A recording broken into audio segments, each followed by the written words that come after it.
Welcome back to Biohacking Beauty. I'm your host, Amitai Eshel, and as always, we are here to uncover the latest in skincare, self care, and holistic health strategies to help you achieve radiant, youthful skin and a glowing sense of well being. This podcast is powered by Young Goose Skincare, company I co-founded together with my lovely wife Anastasia Khojaeva, where we believe biohacking beauty is about both results and sustainable journey. Today, we're thrilled to be joined by Kiki Athanas, an intuitive eating coach and wellness expert with a distinctive method focused on healing your relationship with food. Kiki helps people move beyond the dieting mindset to reconnect with true hunger and satiety, leveraging her own gut brain integration method to support a natural weight loss, emotional balance, and sustainable beauty from within. She's worked with hundreds of clients, helping them break free from restrictive cycles and emotional eating. So they too can embrace confidence and vitality every day.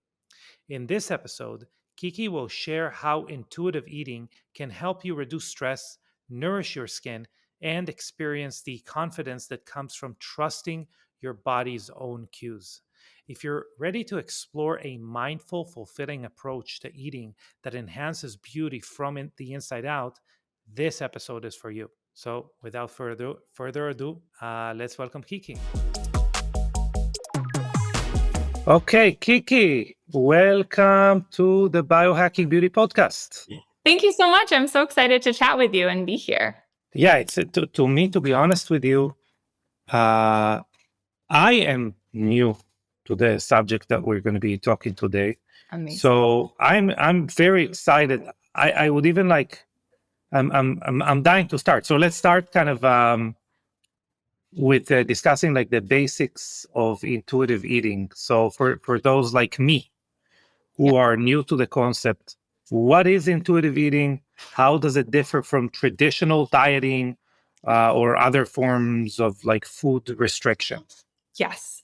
Well, I will share my definition and approach to intuitive eating because there's obviously various types. Yeah. When I say intuitive eating and what I teach my clients is really total and complete choice of all foods and also total and complete choice of when to eat. So not only what to eat, but also when.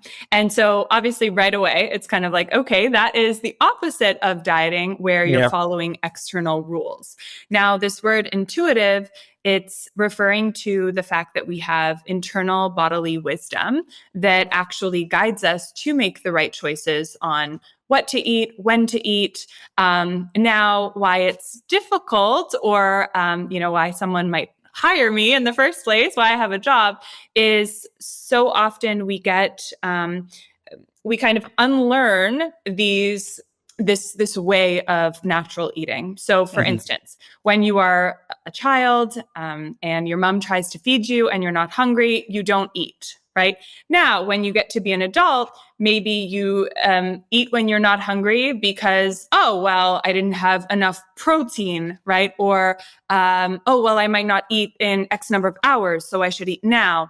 Basically, we start to eat or not eat based on information in our head rather than the feeling in our body. And that's when eating becomes out of order and we either undereat or oftentimes overeat and then start carrying excess. And then it becomes a problem, except then it becomes a vicious cycle of, oh no, now I have excess weight.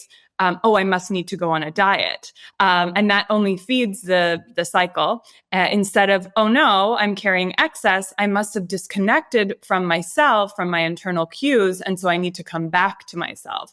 But instead we're taught, oh no, you're carrying excess. You've done things wrong. Let me teach you how to do it right. And so it really is the complete opposite of dieting. With that said, I think a lot of people get nervous about intuitive eating, and I definitely did, because there's this kind of idea that, intuitive eating, it's all just, eat whatever you want. And, who cares what you look like or whatever? Like, and it's all very fluffy. And for those of us who prioritize our health and want to be healthy and also, dare I say, want to be slim, this concept of intuitive eating can seem like a waste of time. Yeah. When really, if we intuitively eat within the boundaries of our body, aka following hunger and satiety, then of course we'll be healthy and we'll be slim. So I could go on, but I think that that's a little intro. Yeah, for sure. I wonder, first of all, it's very interesting. I think there's a lot to unpack there from what you said, but I think before, like, I'm wondering what inspired you to specialize in like what was your journey to specialize in intuitive eating? And Yes, also, I had. like, go ahead, sorry. Yeah, well, I had quite the journey. Mhm. I had very disordered eating for over 10 years.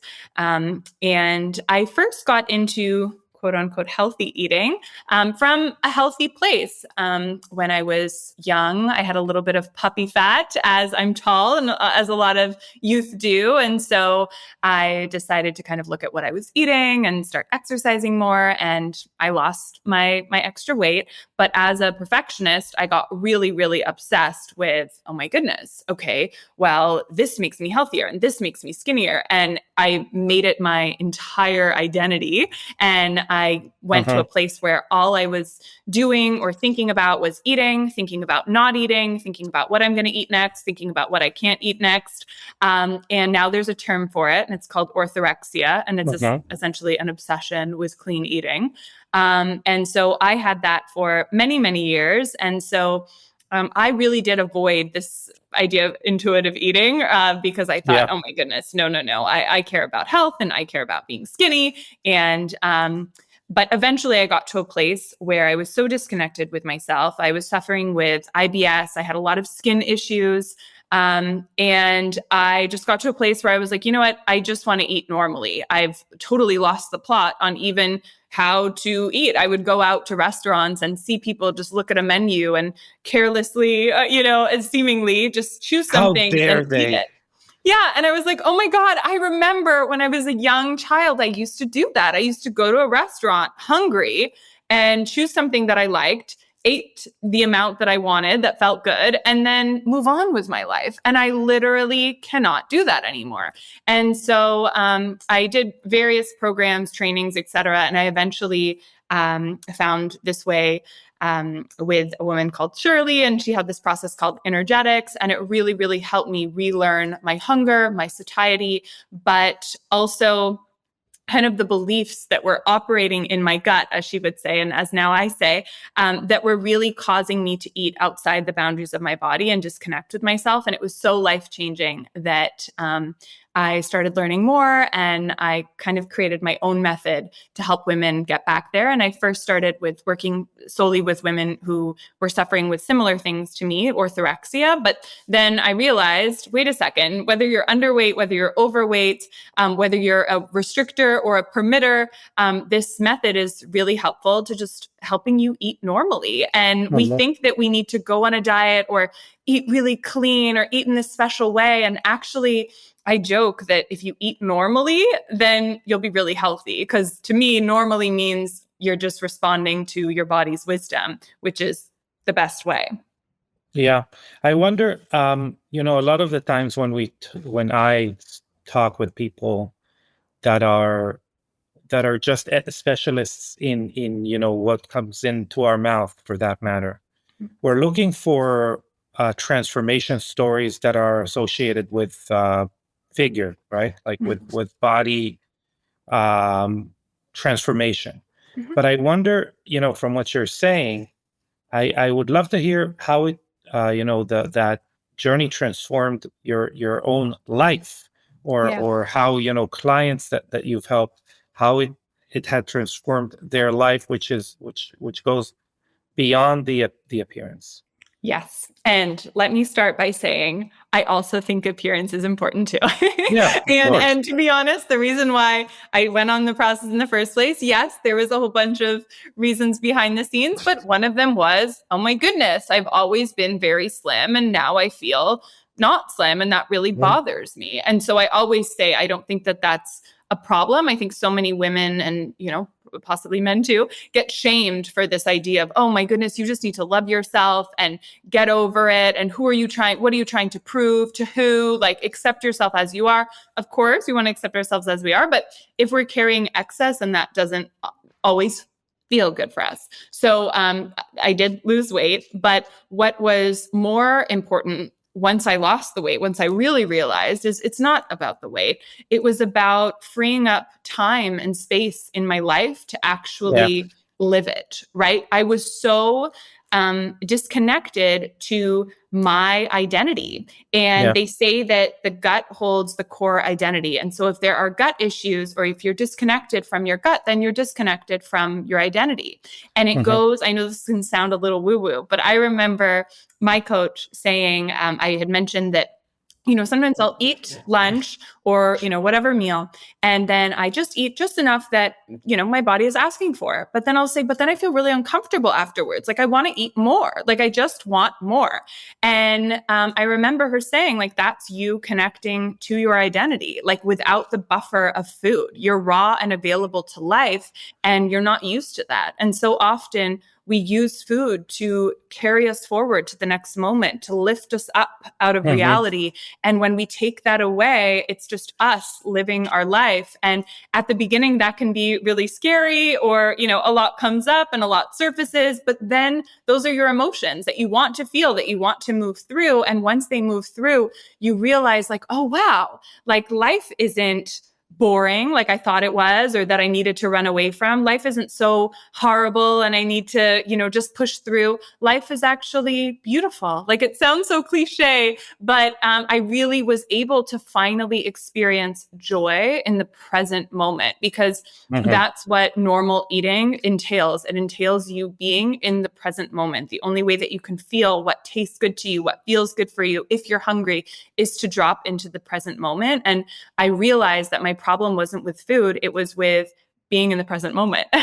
And Yeah. so once I healed that, like, so much joy was accessible. And it wasn't that anything revolutionary changed in my life. It was just that I was awake to it in a really peaceful, calm way. Sounds meditative more than, you know, than calories in, calories out. By the way, within, talking about, many people or our society looks at food primarily for its calorie content or weight management. But I wonder, what is your take about how what we eat impacts our skin health? Obviously, this is a biohacking beauty podcast, so of course, appearances or our appearance is something that we are, this is what this podcast is for. And I wonder how you view this relationship. Oh, yes, so connected. Mhm. And I will say probably not what people are expecting me to say, which is, or maybe if you're already picking up on my vibe, you know what's coming. And it's not oh, there's these specific foods that everyone Mhm. should eat for clear skin. I Mhm. genuinely do not believe that, because we all have unique microbiomes. We're all Mhm. completely unique individuals. With that said, for me, in clearing my skin, it was really a journey of creating the calm so that I could really hear the wisdom of my body to choose the foods that work for me. I had Mhm. avoided, because I suffered with acne, I had avoided all the typical, like, oh, then you can't eat dairy and you can't eat gluten and don't eat sugar and blah, blah, blah, blah. But those rules only created more stress in my body. And oftentimes, rules of eating create overeating. And so then I was overeating and then, compensating in other ways. And that was only creating more inflammation in my skin that was, causing these issues.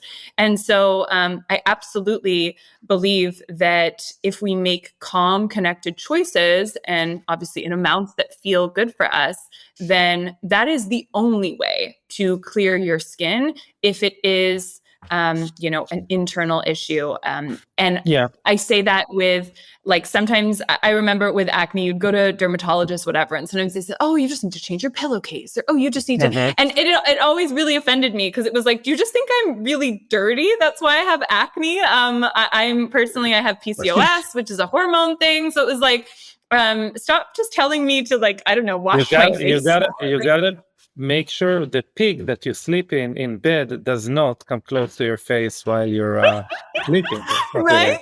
I was like, no, I'm not just super dirty. That's not why I have acne. It's because I'm inflamed. And I think Mhm. it's so hard. I really empathize, because your skin is what, if the skin, especially on your face, it's the way that you show up to the world. And so it can Mhm. feel so debilitating. And I wasn't able to do the sort of more rejuvenative or just restorative skincare practices that now I get to enjoy, because I was just so focused on, oh my goodness, how am I going to dry out my skin? Like, how am I going to, kill this acne? That the idea of nourishing or hydrating my skin was just like, whatever, low priority. I don't Yeah. care.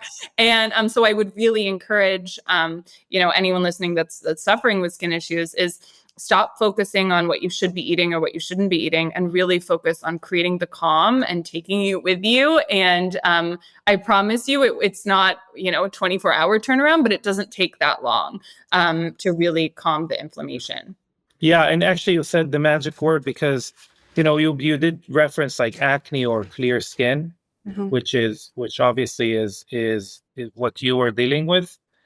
But in general, the I think most people go through their teens, 20s, early 30s, being more concerned about clear skin, or smooth, less visible pores, Mhm. etc. But I would say the same drivers are the drivers that later on lead to the things that people in their late 30s, 40s, 50s, 60s, etc., care about, which is obviously like wrinkles, laxity. But by the way, they could still be plagued with or bothered with the same things that they were bothered with in their teens. But normally, you mentioned inflammation, Mhm. you mentioned stress, Mhm. you mentioned, not working in congruence with what your body is kind of telling you it needs. So all of Yeah. those things are obviously, present in both cases. And so I think anyone who's listening to it, whether they are young, in their teens, or they feel like they're past that and they shouldn't care about clear skin anymore. Mhm. All of those people should really, you know, heed to what you are saying. Be- and again, I'm sure you have worked with people in many ages that you saw that, right? Oh my goodness, all the time. Oftentimes, well, I mean, when you're stressed and when you have whatever's happening in food is happening in life, right? So if you are prone to more problematic skin and you're having all these food issues, you're likely having skin issues too, right? And I love what you said, because yes, I wish someone told me when I was younger, like, you're kind of quote unquote clearing your skin at the expense of what? Like, you might be actually making or speeding up your aging process just with Yeah. drying and stripping your skin. And now, even if I sometimes have a flare up, I never use quote unquote like acne medication or anything like that, or anything kind of acne focused. And that's why I love Young Goose skincare, because it always feels nourishing. And while there is, I get it, sometimes that temptation to like, oh my goodness, I have a pimple, I need to like squeeze this out and dry this out. And like, you just want to go totally mafia style on it, right? But you need to give it love, right? And you need to see it as, this isn't something that Yeah. I just need to extract and burn, but rather, oh my goodness, my skin is upset. How do I make it feel better? How do I make sure that, it has hydration and calm and all of these things, that it might not, you might not wake up tomorrow and it be dried out, but you're slowly bringing it back to a state of balance and equilibrium. And that's the best thing that you can do for both clearing your skin and also anti-aging. Although I know I shouldn't say anti-aging. Now it's like a triggering word to say anti-aging, but you know what I mean. To be honest, I think anti-aging as a word, first of all, it's getting what it deserves because it actually doesn't mean anything.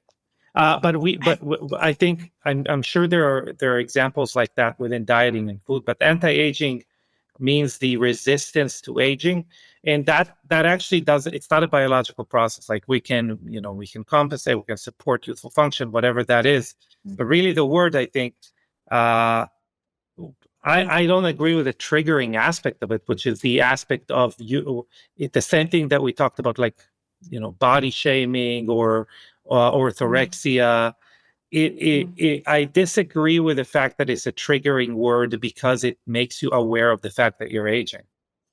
But I Yeah. do agree with the fact that this word is nonsense. But we see it now. So like anything in our society, the word becomes unpopular, but the underlying the syntax remains. Yeah. So now it's things like longevity. Like longevity, the word is being usurped because it doesn't Yep. mean extending the end of your life, which is what longevity is, whether you like it or not. Now it Yep. means there's companies saying longevity skincare. But longevity Of is course. starting to mean um, optimal performance or immediate results, which has nothing to do Mhm. with longevity.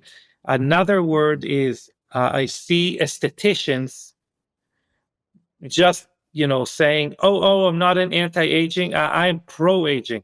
First of all, you are not pro-aging. Pro-aging means you support the fact that people should age. So you are not that for sure. I can tell you that, unless you're doing a really bad job. But so what we coined like a while back, and I think again it can be triggering, but if you are triggered by it, do some intuitive skincare, I believe, is the word pro youth. So we actually trademarked pro youth because the idea is supporting youthful function. Yeah. But that's a little rant about that, and I think it could be applied to eating as well. Like what you're trying to do Same. is I'm to stealing it. But I yeah wonder if I can trademark it for me too. Yeah. yeah yeah, But yeah. yeah, Because exactly. Pro youth. I love the that. because I think there is something philosophical to say about like intuitive eating, which is you could argue that you are connecting to the life sustaining instinct that you have as a being, right? Yeah. Yeah. And I think it will prompt people to think about it more as a medit. That's what I'm getting from you. And again, I'm learning. I on purpose did not try to like form an opinion and educate myself prior to this podcast. Like, um, I I'm learning that it is more of a meditative and mindfulness practice that is supported by food. It is centered around food, like it could be centered around breathing or monitoring your thoughts or temperature and feeling, rather than, as I kind of started by asking, rather than a diet choice. Yes, you're absolutely right. With that said, I want to differentiate from just typical meditation or mindful eating practices that Uh-huh. kind of, at least in my experiences, have been like, oh, you just need to calm down. Right? Like, you're overeating. You just need to chill out, breathe, right? Get calm. That doesn't work if you have thoughts that are, Mhm. or beliefs operating in your gut that are contradictory. So, for Uh-huh. instance, if there's part of you that believes, oh, I have excess, right? I call it like storage, right? I have excess storage and I want to get rid of it, right? And I want to release it. And so it's actually, if I get hungry, that's fine. That's good. It's safe for me to be hungry. I have Yeah. excess. But Yeah. then there's another belief that you maybe learned from whoever on Instagram or whatever. Oh, never let yourself get hungry, because then that'll spike your cortisol. And, you need to make sure that you're not under eating. And oh my goodness, make sure that you have enough protein and blah, blah. And then that creates chaos, right? And so Hmm. it's not just about get calm. It's about get clear on strengthening the beliefs that put eating back in order, right? And so it's Hmm. about getting clear on, wait a second, if I have excess, it's safe for me to be hungry. I don't need to starve myself, but I need to wait for hunger. And if I do get hungry and can't eat right away, I don't need to stress out, right? And it's having those kinds of thought reminders where it's like, okay, yeah, no, I'm good. I'm hungry. There's no need to panic, right? Yeah. Because the clearer that we get on rewiring those neural pathways, those thought patterns, then we can actually come back to, okay, yeah, I'm good, I'm safe here, versus just, okay, like chew your food 15 times, right? Like that doesn't work if you actually have food issues, right? Now, for the person that doesn't really have food issues, but they're maybe, eating too fast because they're, and a bit too much because they're just, generally speaking, stressed and rushed, then maybe for them, just saying, you know what, take some more time, calm down, make it a more meditative experience. That's going to bring them, from 95 to 100%. But for most people, and it's women that I work with, there's so many contradictory beliefs that the pathway to calming down really requires rewriting some of these stories, and just reminding yourself, like, wait a second, food is to care for my physical body when hungry. It's not to help if I'm tired. It's not to help me bring me into the next moment. It's not a transitionary tool between me getting home and me doing this. And it's about reminding yourself in the moment, wait a second, no, that's food isn't meant to do this right now. I don't use food for fun, for pleasure. Of course, food is pleasurable, but I don't use it as a source of pleasure in my life, Yeah. or as a break, or etc. Wow, that's very strong. I mean, you're reminding me, by the way. I am one of those people that eat extremely quickly, and that's because of the military. Like in the military, that's one of the first, I would say, like stress tools that they put you through in order to strengthen your constitution or whatever. They you have a very you know you have very limited time to it, like interact with food. And I remember being very resistant to it, the first few days, and then a switch flipped, and now really I eat it like in 5-10 minutes. Yeah. So that's very very interesting. So, and to connect to what you're saying, diet culture can be incredibly, I would say, like sneaky and pervasive in a way where we don't exactly know where our like our instincts end and our learned beliefs begin. So Totally. how can someone start to kind of unlearn restrictive habits and instead maybe listen to their bodies, as you said, like hunger and satiety cues? How can someone start dismantling that? Yes. So first of all, in terms of hunger and satiety, I always say, and I don't mean to be mean, but it's like, you Yeah. know what it is. You know what hunger is. It's because every time women are like, yeah, I'm so disconnected from hunger, whatever. And I'm like, but if you're hungry deep down, Mhm. right? It's a stomach growl, right? Yeah. Usually, 9 times out of 10, there's some sort of growl. Okay. That's Yeah. hunger, right? Oh my goodness. But if I were to wait for hunger, the like stomach growls, I'd barely eat. Yeah. You'd probably eat less than you are right now, Yeah. right? And you'd lose weight because, if you're carrying excess.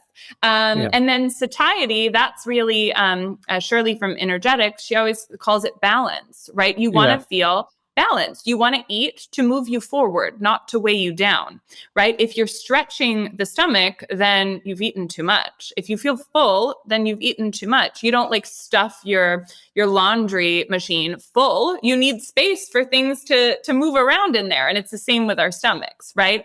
Now, in terms of unlearning diet culture, that's a process. I would Yeah. say start by unsubscribing to anyone that's telling you what you should be eating, what you shouldn't be eating. But even if you do that, somehow it's probably going to find you. I mean, it still finds me on my Instagram feed. But I would say just really start questioning the beliefs. So what's one food that everyone demonizes? Everyone can agree, regardless of what diet they're following or whatever. They all agree sugar is bad. Of Mm-hmm. course, sugar is bad. No one's going to fight you on that.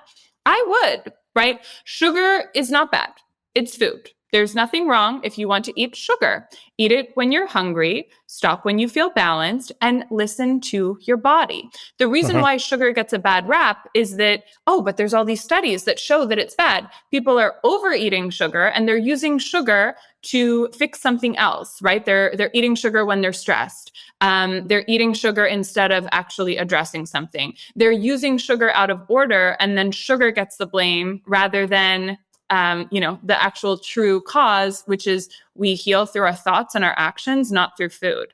And so just really questioning, right? Whenever I'm speaking with a client, they're like, yeah, well, I don't think I'm really restricting, but like, of course, I don't eat like carbs like every meal or whatever it is. And then I just ask them, why? What's wrong with carbs every meal?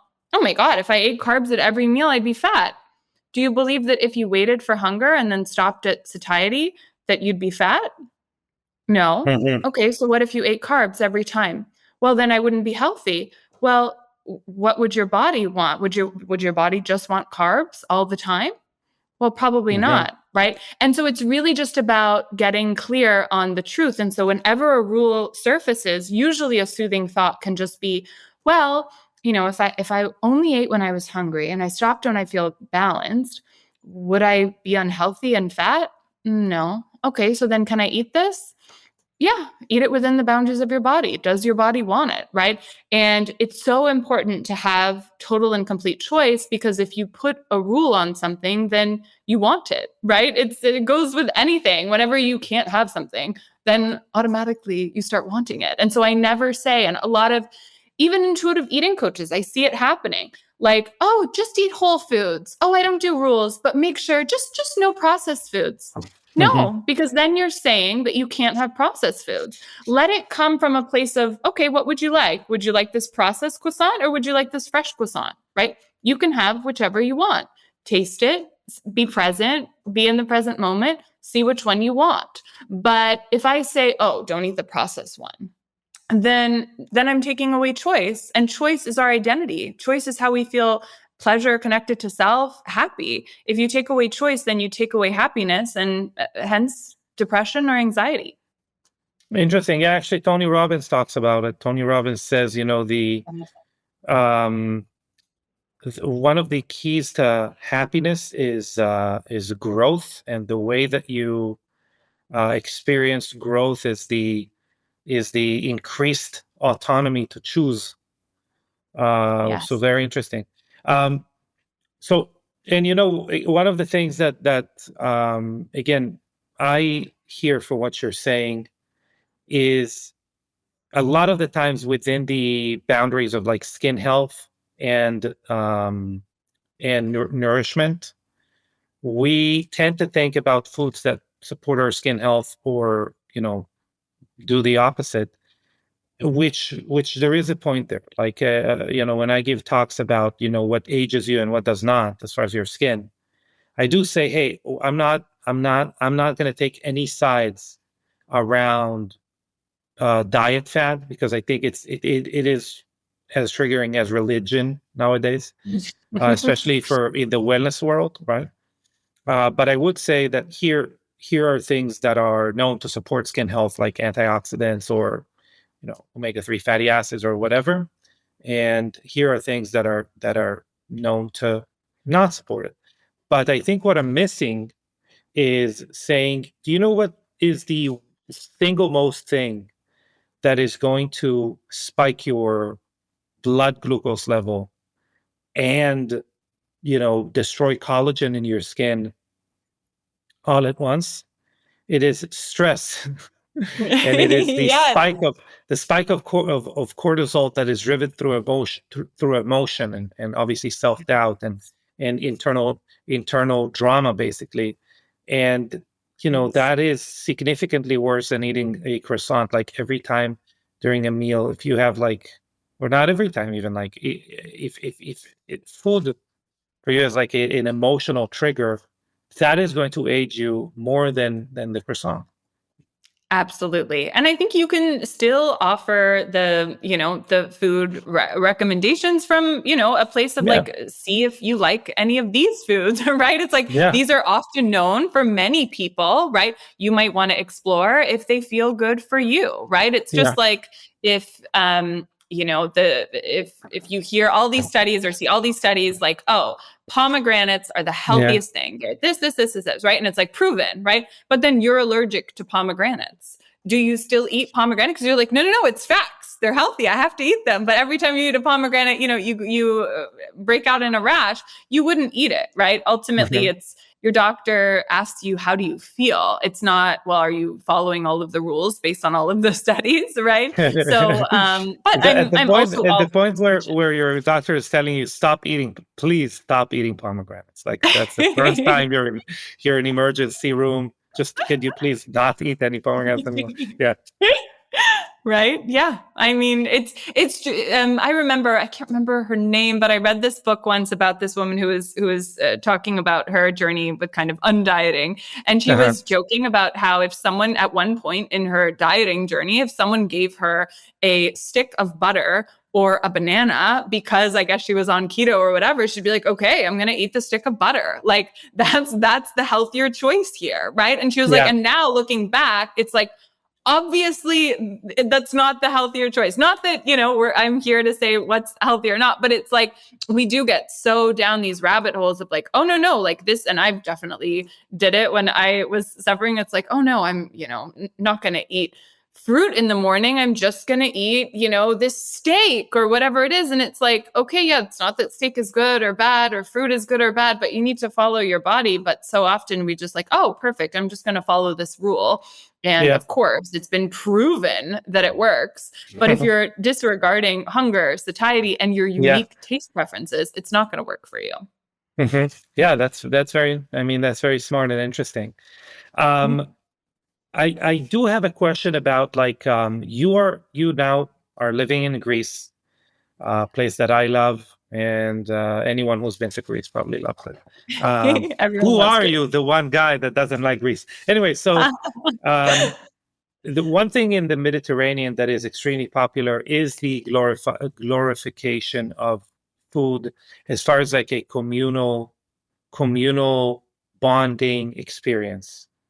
Yes. And I wonder how you view it from the place of like intuitive eating, Mhm. because obviously coming from Israel, in Jewish culture, I mean, that is when you traditionally gather, literally it's called gathering around the table. Like that is when you strengthen your bond with your family, etc. um, and same in the Mediterranean.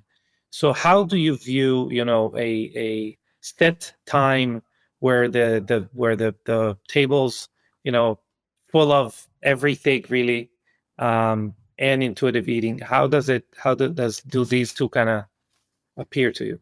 They absolutely go together. And I know that oftentimes when clients first start with me, they're like, okay, so should I just always eat alone? Right. And I'm like, no, that's not real life. You don't just eat alone. I love Yeah, eating with people. And but it's first I'll ask them, I'll say, would you like to connect with yourself even when you're with others? Right. And if the answer is yes, then it's like, okay, great. Then that's your first step. You remind yourself when you're with others at the table that, okay, I still get to connect with myself, even if I'm, connecting and with others.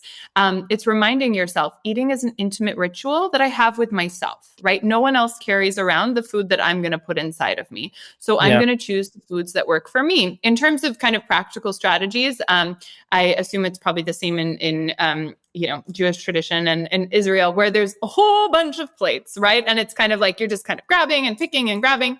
Mm-hmm. I often suggest kind of plate your food beforehand. I know that sometimes goes against a little bit tradition because everyone kind of wants to pick as they go. But if you can, without making it a big deal, or without it ruining your meal, if you can kind of grab everything that you'd like and plate your food so that you can see visually, okay, I've created my plate. This is what I'm going to have. It's not that there's a rule that now you can't go back for seconds or anything like that, but at least then you have the visual cue of, okay, this is what I'm about to consume. And yeah, you eat slowly. For some people, they sort of need to take breaks and pause and check in and see how they're feeling. And so if that means taking a little break from conversation to just check back in, it's a moment to moment experience. With that said, while some people that I work with, they have that struggle of, oh, I overeat when I'm with family or when I'm eating out, whatever. It's interesting because then there's another half of people, it's completely the opposite. And I was actually in that category. Whenever I'm with people and whenever I was, eating out, it wasn't a problem at all. I would never overeat because I felt so connected to myself when I was with my family and with loved ones that why would I want to stuff myself with food? I want to be so present to this beautiful experience. And so the moment that my body is like, no, we're good here, it was so easy for me to respect that. Whereas if I was at home alone because I, didn't feel connected to myself when I was by myself, then when I got that cue of, okay, we're good here, I'm like, no, I don't want to connect with myself. I want to keep eating. I want more pleasure. I want to keep going. So, I say that so that not everyone thinks, oh, it's automatically just harder to eat out or with people, or I should avoid that. No, it is very unique, right? And so if you're the kind of person that disconnects from self when they're with others, then the first step is really reminding yourself, wait a second, I want to connect with myself here. And then sometimes we have to go into the thoughts of, oh, they're going to think that I'm not eating enough, right? Is that true? And even if it is, like, okay, you're going to make someone feel maybe tiny bit uncomfortable for a hot second while you say like, no, I'm good here. Greeks tend to I just think you need to have food with more interesting people a little bit, no? Yeah. Exactly. Clearly. I will say Greeks do tend to, or at least, I don't know, my family, hopefully they're not listening to this, but they do tend to overeat. There is this sort of like, oh my goodness, look at all this food. We have to eat it all. Let's go. And then you hear afterwards, they're like, oh my God, I feel so full, blah, blah, blah, right? And so I would use when people, because then there is this encouragement to like, oh my goodness, that's all you're eating. You need to eat more. Exactly. Eat more. Lamb, have more lamb. The cue is not for you. The cue is looking at other people's plate and telling them they should eat more, Yeah. But I would always just say, you know what? There's no more room in my tummy right now. And that's something that like, no one can fight you on that. Like, cause no one's like, yes, there is more room in your tummy. Do you know what I mean? It's like I don't know. I love that verbiage because it really takes the power back of like, I'm not insulting you. I'm not this. Like, it's not that the food is bad, but there's no more space right now. Maybe some space will open up. Greek dinners go on for like 7 hours. So maybe I'll be hungry, later on in this dinner. But for now, there's no more space here. Yeah, for sure. We used to go for walks to make room for more food in the stomach, so I feel what you're saying 100%. Fantastic. I mean, I think this has been a great conversation for people, for listeners wanting to like dip their toes into intuitive eating. What are some first steps they can take to kind of reconnect with their, we spoke about hunger and fullness cues, visual cues. How do you start the journey? Yes. So I would say for anyone listening that wants to begin, I would say all food eating occasions moving forward, do them undistracted. Make sure you are seated, the food is plated, and simply start there. When you eat, just eat, right? When we just eat and we don't do anything else, guess what? We want to move on and do something else. right? Yeah. One of the main problems is food is so entangled in life that we Yeah. don't get the cue. We miss it because we're checking our phones and et cetera, et cetera. And so I would say the first step is simply just eat. And you'll notice that, and I hear it all the time. Oh my God, it's so boring. Oh my God, but after a little bit, I just want to get up and do something else. Okay, yeah, that's your cue. You're done. Right? But instead of continuing to eat and then, your mind goes somewhere else, the moment that you feel like, okay, this is boring, okay, then you don't want any more food. If you were truly hungry and you were truly enjoying your food, you wouldn't be like, oh my God, this is so boring. I can't stand it. Right. Yeah. So I would say start there. I've never thought about it like that. I mean, obviously, there are studies showing that when you look at, when you watch TV, when children watch TV, when you are reading, that you are eating, I think, like 20 or 30% more. But I never thought of the cue to be interest in food. That when you when you lose the interest, then you Yeah. probably shouldn't eat anymore. This is actually very interesting.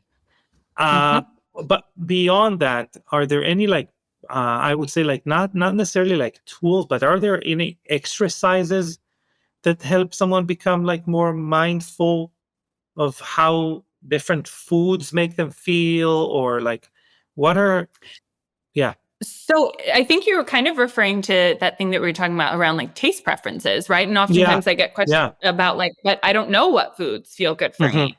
Number one, well, you won't unless you let yourself get nice and hungry, right? If Hmm. you don't feel truly, truly hungry, then how are you going to know what food is good for you? It's just like when you eat and you're kind of peckish, right? You're like, yeah, I'm going to have some chips or whatever, right? It's going to, sure, yeah, I'll have that. When you're really hungry, do you want like the chips or do you want, a real nice, true meal, right? And so I would say number one, if you feel like you don't really know what your taste preferences are, okay, are you letting yourself get hungry? And then when you are truly hungry, without having the panic, right? Calming the panic of, okay, it's okay. It's safe for me to be hungry. So often we get so worried. Oh my God, I'm hungry. I'm going to overeat. Oh my goodness, it's so bad. I'm hungry. No, just calming yourself down. It's safe for me to be hungry. Being hungry is natural. I'm not ruining my metabolism or whatever it is that I've been taught. It's fine. I'm hungry. Now my body is ready to eat. What would I like? And then catching what, just subtle leaning in, right? And remembering it's not, our taste preferences are not, okay, I'm hungry. I need avocado toast, right? No, it's okay. I would like something, right? We have preferences, right? Okay, what would feel good for me right now? And then usually we do have, okay, well, I have this in the fridge. Okay, yeah, that would feel good. And then oftentimes a rule bubbles up. Oh my goodness, but I can't have that because that's so fattening, or that's this, or that's that. And then you just soothe the thought, right? Nope, as long as I follow the boundaries of my body, I will be healthy and slim. I don't need to follow external rules. They're not Yeah. relevant for me. Yeah. For sure. That's super. That's very cool. Uh, to close, we have a hard stop. You actually have a hard stop, which I really want to respect, in about 10 minutes. And since we were going to, I think, very interesting places in this conversation, I wanna I wanna consolidate. Let's give a very short, like a sales pitch, if you would, or key takeaways. I'll ask you a couple questions. And so, what are some of the top benefits someone might see, both physically and mentally, after practicing intuitive eating? Number one, a calm gut, right? Yeah. What does that result in? A smaller gut, clearer skin, right? Hmm. And then a calm mind that has Yeah. space for spaciousness, right? And spaciousness is where creativity happens. Yeah. The head brain is not meant to think about food. That's why we have a stomach. It Wow. has a feeling, right? We can't get full in our head, but we can get full in our stomach. And so now you get your head brain back to do all of the creative things that you'd like to do because it's not clouded with thoughts of eating or thoughts about not eating or what you can eat or what you can't. And so you get to be you. You get to actually connect with your real identity. I think everyone loved this answer, aside from chefs. They're like, "Oh shit, I'm in a loop. My creativity is food." Anyway, uh, uh, so So actually, you kind of answered the second question, but I'm going to ask it anyway. Let's see if we can hone in. So, how does intuitive eating contribute to a lifestyle that enhances beauty and wellness in a sustainable way?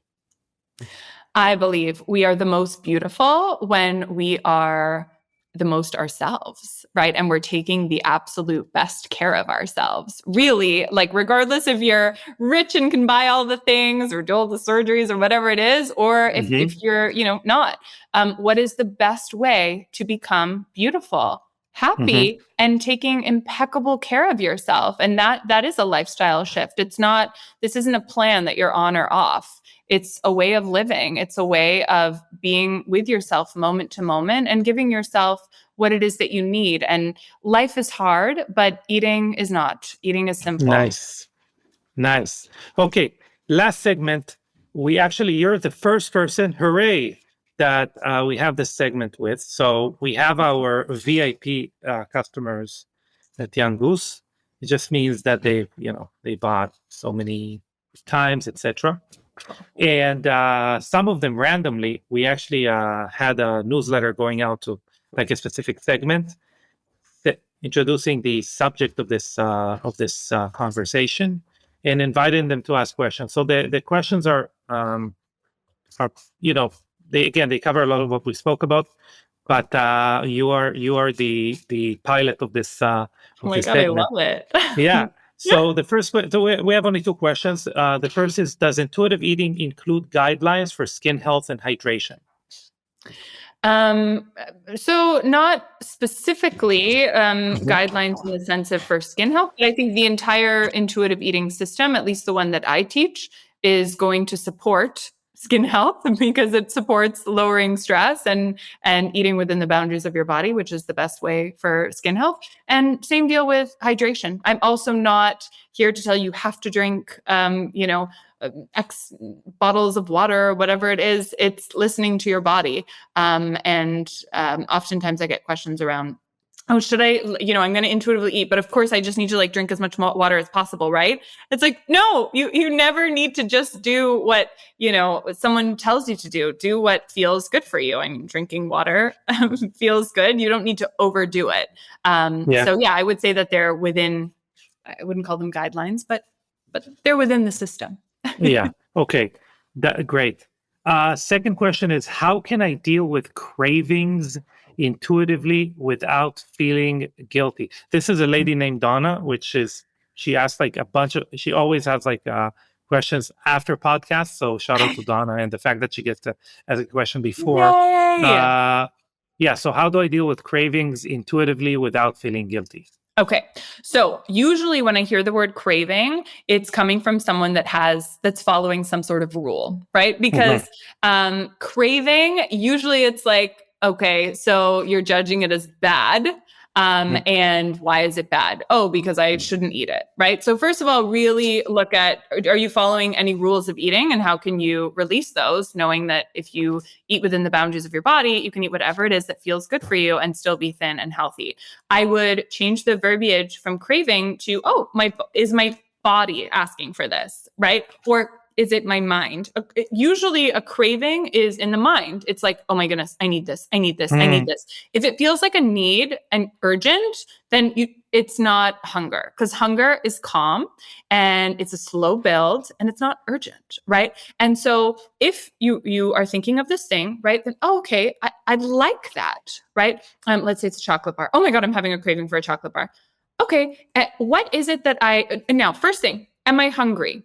Right? If you're hungry, okay, let me just calm the stress here. Hunger is safe. Okay, would I like to have a chocolate bar? Yes. Okay, perfect. Then good. We're moving on. Usually a craving is you're not hungry, right? And oh my God, I need a chocolate bar, right? Yeah. Okay, so you're having a craving, and first, am I hungry? If the answer is no, then you need to look at, what am I trying to avoid right now? What feeling or action do I not want to feel or think or do right now, right? It's an escape, right? And then also knowing I can have the chocolate bar when I'm hungry, right? But right now I'm not hungry, so I don't need to think about food, right? Oftentimes, cravings are a way to lift us up out of reality because we're so addicted to the intensity of always doing, of always being Yeah. intense, intense, intense. And so it's about softening into, no, no, no, this isn't intense. This is just my life. This is just calm. This isn't boring. I Mm. don't need food to carry me through to the next moment. I can do that with my thoughts and my actions. So really looking at what am I trying to avoid here, and reaffirming I don't need to use food here. I can do this myself. And when I'm hungry and I want that food, I can absolutely have it. Beautiful. Beautiful. Okay. Listen, we have like 4 minutes. Actually, you start another conversation in 4 minutes. So so first of all, I'm inviting you to share any, your website, social media handles, and also I'd love a recommendation to any relevant books or resources that you have. So my website is kikiathanas.com. It's my very shortened version of my very long Greek name. And my social media on both TikTok and Instagram is Kiki_Athanas. And in terms of resources, I actually put together not too long ago, I call it my skinny bitch inspo list. Hopefully you can swear on this podcast, or if not, you can blurb it out. But I basically put together 10 people on the internet that I actually think are inspiring to follow and actually do help you connect with your true self and aren't just, spreading out rules. Because I know I joke about, you need to unsubscribe from this, unsubscribe for that. So I thought it would be interesting to kind of put together a resource list of people that I actually do think you should subscribe to. And that's also available, and it's free, and it's on my site. I'm trying to think of any other resources. To be honest, I like to always make things super simple. Like the resource is you, right? For this one, it's like you don't need to read another book. You can throw out the nutrition book. You don't have to watch another webinar. Like Beautiful. Get hungry, get calm, and all the answers are inside of you. And like the shirt, get what was it? Something and move on. What's it? Oh, no, all I'm thinking of is keep calm and carry on. That's the one I meant. Okay. Yeah, I completely ruined it. Okay, fantastic. I would like, first of all, this conversation for me was so interesting and so surprising how interesting it was, to be honest. It's really cool. I would encourage anyone listening to kind of reflect on their own eating habits and how intuitive eating might support their journey to healthier, more youthful, more vibrant skin and overall well-being. I loved this conversation. So Kiki, thank you so much. Thank you so much. I love chatting with you. All right. Thank you, everyone.